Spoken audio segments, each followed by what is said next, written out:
Exactly 20 years ago today, on the 24th of July, 2006, my renderings were featured for the very first time on the esteemed Proton.org.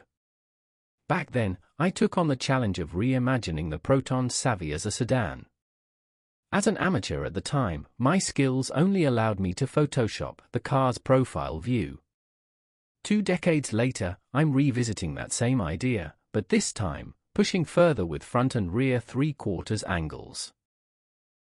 Let's see how the Savvy sedan evolves through my renderings after 20 years of growth and experience.